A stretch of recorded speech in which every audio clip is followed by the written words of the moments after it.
Assalamualaikum warahmatullahi wabarakatuh. So, this is our fifth meeting session.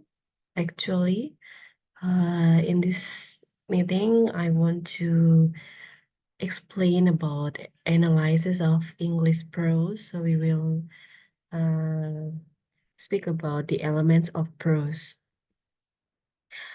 Saya campur pakai bahasa Indonesia agar lebih mudah dimengerti ya.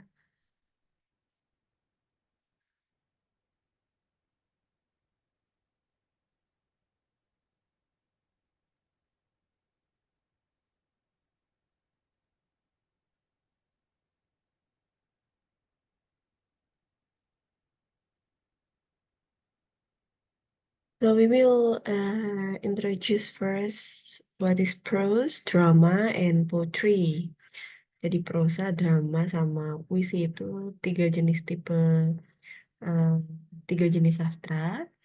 Di sini kita lihat ada perbedaannya. Yang pertama, let's see about drama. Drama itu merupakan dialog yang disajikan dengan beberapa unsur dramatis di dalamnya. Sedangkan puisi itu adalah eh, suatu karya sastra yang di dalamnya mencakup ada baris stanza dan sifatnya terikat. Sedangkan untuk prose atau prosa itu adalah eh, karya sastra yang tertulis berbentuk kalimat atau paragraf, disajikan secara naratif, ada penceritaan di dalamnya. Sekarang kita lihat elements of drama itu ada playwright, dialogue, character, setting, themes, hampir sama dengan prosa, tapi di sini yang membedakan adalah adanya playwright atau dramawan atau penulis drama. Sedangkan untuk elements of poetry, di sini ada poet atau penulis puisi, kemudian ada persona atau speaker, line, stanza, sama themes. Sedangkan untuk prosa sendiri elemennya seperti yang minggu lalu sudah saya jelaskan, ada author, characters, plot, setting, sama themes, itu yang utama. Kemudian kita lihat device-nya. So, devices ini merupakan teknik yang kalau kita lihat ini adalah metode yang bisa digunakan untuk menggambarkan sebuah kisah, baik itu di drama, di puisi, atau di prosa, yang mana dia bisa membangun rasa emosional bagi pembaca atau penonton itu sendiri. Kita lihat dulu yang drama, itu ada dramatic irony, situational irony, soliloquy, monolog, spektakel. Soliloquy itu hampir sama dengan monolog ya, dia percakapan seorang diri. Tapi ada perbedaannya, kita eh, jelaskan lebih lanjut mungkin di pertemuan selanjutnya. Kemudian untuk puisi atau poetry, devices-nya ada similar metaphor, irony, personification. Itu lebih ke majas yang membangun suatu puisi itu lebih bermakna dan lebih memiliki nilai seni. Sedangkan untuk prose, devices-nya ada flashback, foreshadowing, irony, figurative devices.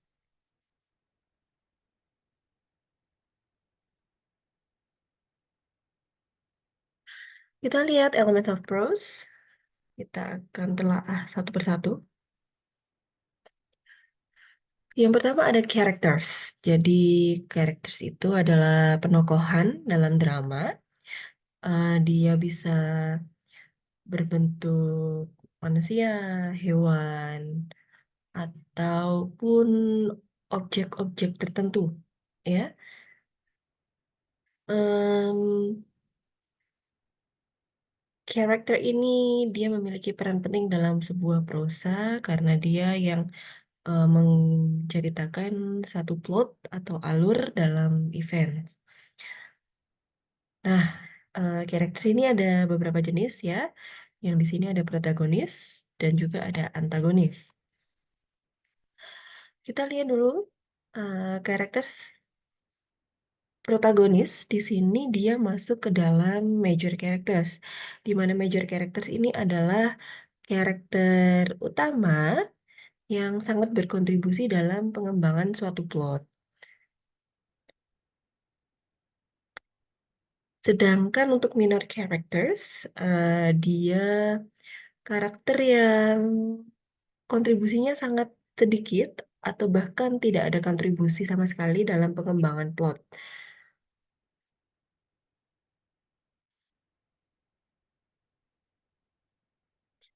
Dalam sebuah karya sastra prosa, minor characters ini punya peran dalam mengubah suatu tone kisah dalam ceritanya. Dia bisa membuat suatu tensi atau suatu konflik dengan major characters, atau bahkan dia bisa mendukung peran dari major characters itu sendiri.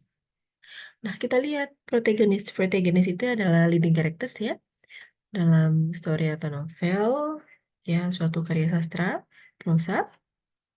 Di sini dia sifatnya sebagai hero atau main character. Sedangkan untuk antagonis ini dia berkebalikan dengan protagonis.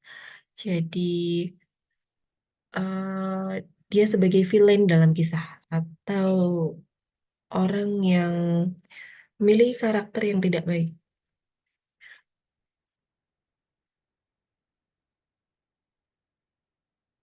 Sedangkan characterization ini adalah penggambaran dari karakter-karakter yang ada dalam suatu prosa.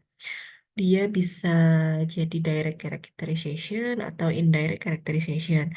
Kalau direct ini penulis secara terang-terangan menjelaskan personality dari karakter itu sendiri. Sedangkan kalau indirect di sini penulis tidak menyebutkan bagaimana sifat dari karakter itu, tetapi kita bisa mengetahui ciri-ciri dari karakter indirect ini dari cara bicara, speech, dari pemikirannya, dari effect on others, bagaimana dia mempengaruhi karakter yang lain, atau eh, penggambaran looks atau actions-nya.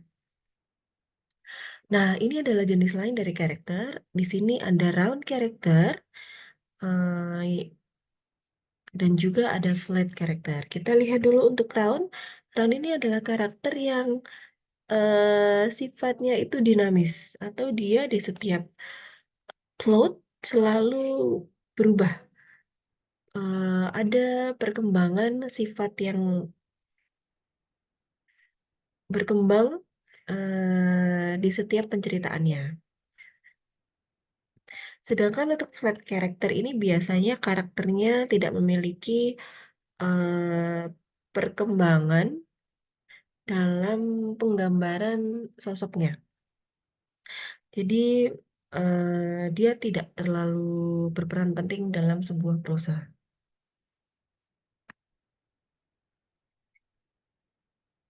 Kita masuk ke plot. Minggu lalu sudah saya jelaskan beberapa tentang plot. Di sini kita lihat ada tabelnya, ada diagram plot, ada exposition, resignation, conflict, climax, falling action, resolution. Kita telah satu-satu.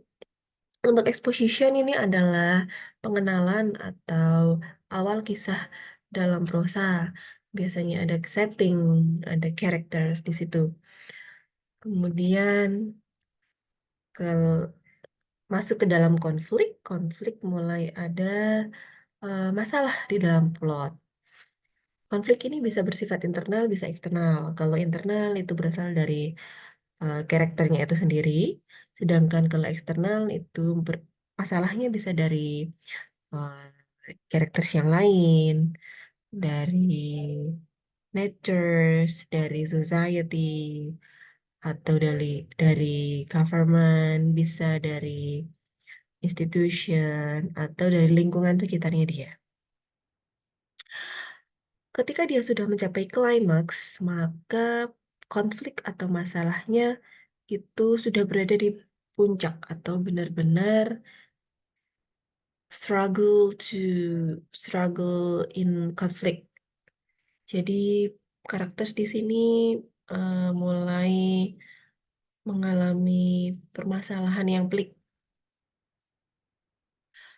Ketika kisahnya atau konfliknya sudah mulai menurun, mulai mendingin, ada pemecahan masalah, maka itulah yang disebut dengan resolution. Dan yang terakhir,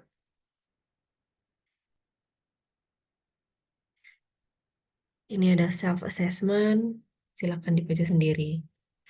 Kemudian kita masuk ke setting ya. Setting di sini ada time, place, sama atmosphere. Kita lihat setting. hmm, Setting ini merupakan environment in which the story take place. Jadi dia mencakup lingkungannya. Terdiri dari 3 jenis yang tadi. Dan dipastikan bahwa setiap prosa memiliki setting of time, setting of place, dan setting of atmosphere. Time itu adalah setting waktu, di mana biasanya cerita itu pertama kali digambarkan di suatu waktu tertentu. Setting of place itu adalah tempat terjadinya kisah atau cerita dalam prosa. Sedangkan atmosfer ini sendiri adalah suatu emotional environment. Jadi dia mood dari suatu kisah tersebut. Bisa jadi dalam sebuah kisah ketika kita baca, kita merasakan adanya perasaan ceria atau perasaan sedih atau perasaan marah. Nah, itu yang disebut dengan atmosfer. Ini ada contohnya di sini dijelaskan the darkness grew intense and the silence seems loud all around us. Nah, dari satu kalimat ini kita tahu bahwa setting of atmosphere-nya ini seperti suatu suasana yang mencekam, ya. Ada kegelapannya semakin intens, keheningannya semakin terasa. Jadi sesuatu yang mencekam ini disebut atmosfer. Sekarang kita lihat ke narrative techniques. Narrative techniques tadi saya sudah beritahu. Ini metode yang digunakan untuk menggambarkan satu kisah. Nah, yang pertama ada point of view, ada flashback, foreshadowing, irony, symbol, sama motif. Kita hanya akan mencari tahu tentang 6 poin ini saja ya. Yang pertama ada point of view atau dalam bahasa Indonesianya sudut pandang. Biasanya dalam prosa atau kisah itu terdiri dari 2 sudut pandang. Sudut pandang orang pertama atau the first person atau sudut pandang orang ketiga, third person ya. Kalau first person pakai subjeknya I, me, my. Kalau third person biasanya he, she, they, them. Seperti itu. Jadi orang ketiga yang dijelaskan.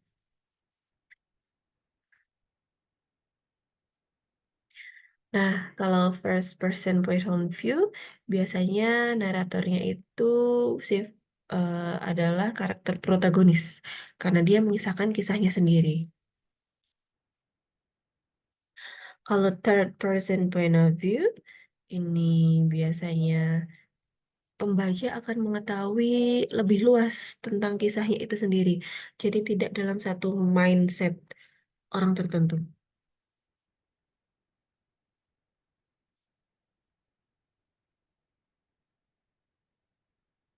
Dalam third person point of view ada 2 jenis yang bisa digali. Di sini ada third person limited sama third person omniscient. Third person limited ini uh, narrator tidak melihat kisahnya, jadi perspektifnya ini dibatasi dengan apa yang disajikan. Sedangkan third person omniscient, the author knows and relates all the feelings. Jadi author itu tahu segalanya. Feelingsnya bagaimana, actionsnya bagaimana, eventsnya bagaimana.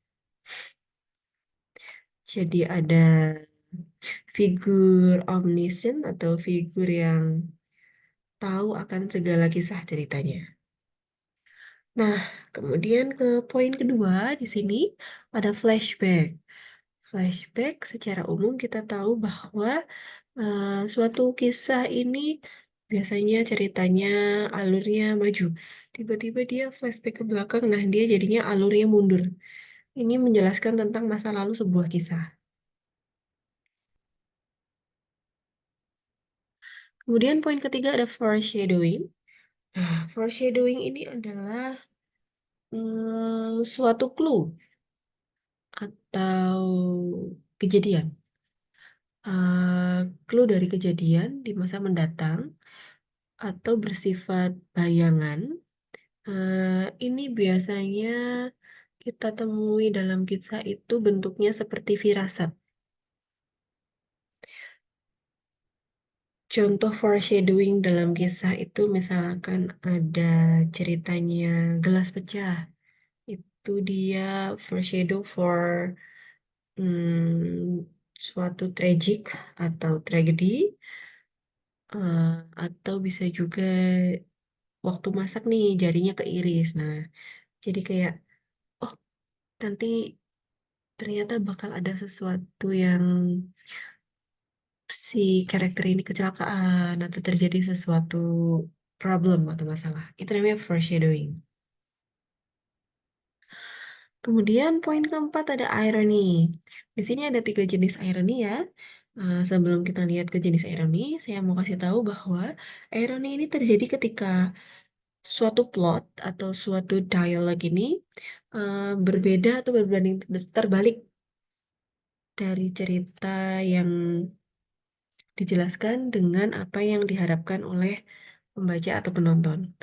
Nah, yang pertama ada verbal irony. Verbal irony ini eh, si tokohnya ini mengatakan satu hal, tapi perkataannya ini berkebalikan dengan yang terjadi. Itu secara verbal irony. Jadi tokohnya mengutarakan langsung, tapi yang diutarakan itu justru kebalikannya dari kisah. Kemudian ada dramatic irony. Untuk dramatic irony ini, penonton atau pembaca mengetahui lebih lanjut tentang situasinya ketimbang karakter dalam ceritanya itu sendiri. Jadi penonton sudah bisa menebak-nebak, oh kisahnya seperti ini. Sedangkan untuk situational irony, itu adalah kebalikan dari apa yang diharapkan. Itu penggambaran dari ironinya. Kemudian poin selanjutnya adalah symbols. Jadi simbol dalam prosa itu adalah suatu hal yang bisa menggambarkan tentang eh, suatu kisah. Jadi penggambaran dari sesuatu hal dalam kisah itu bisa berbentuk warna, bisa berbentuk benda, bisa berbentuk em, barang, nature atau alam, hewan juga bisa. Di sini ada saya kasih contoh, ada spiders, misalkan laba-laba. Laba-laba itu biasanya simbolisnya tentang mata-mata, tentang ketidakpercayaan. Spider-Man, misalkan dia spying something sneaky, memata-matai suatu kejahatan. Kemudian warna biru biasanya kita tahu ada lagu Feeling Blue. Itu penggambaran dari sedih, susah, gundah gulana. Black biasanya penggambaran dari duka cita atau keheningan, kesepian, dan lain-lain. Itu simbolisme. Nah, ini adalah poin terakhir yang akan kita bahas, yaitu tema atau theme. Tema ini adalah ide keseluruhan di dalam suatu kisah, novel, atau prosa yang lain.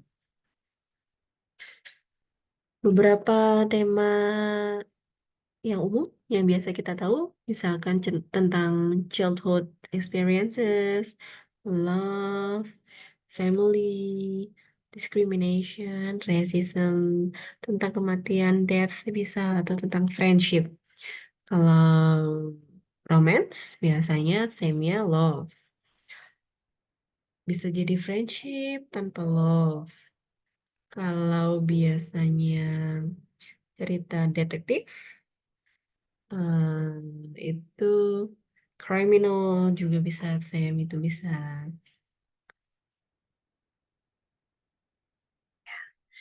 Sampai sini pertemuan kita sudah selesai. eh saya beri tugas untuk minggu depan. Jadi minggu depan coba kalian cari satu novel English prose ya, novels. Nggak usah banyak-banyak ceritanya. Apapun itu temanya, terserah. Make a short analysis. So you make a short analysis about the story based on the period.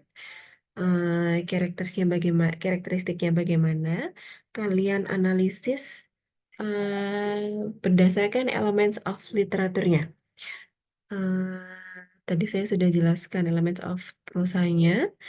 Silahkan kalian analisis novel tersebut untuk pertemuan minggu depan. Nanti akan saya share untuk link pengumpulannya ya via WhatsApp.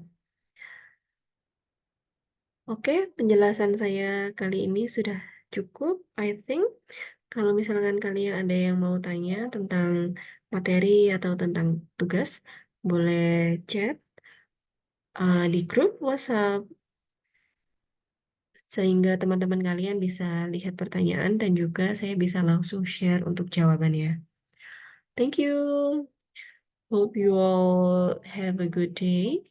Assalamualaikum warahmatullahi wabarakatuh.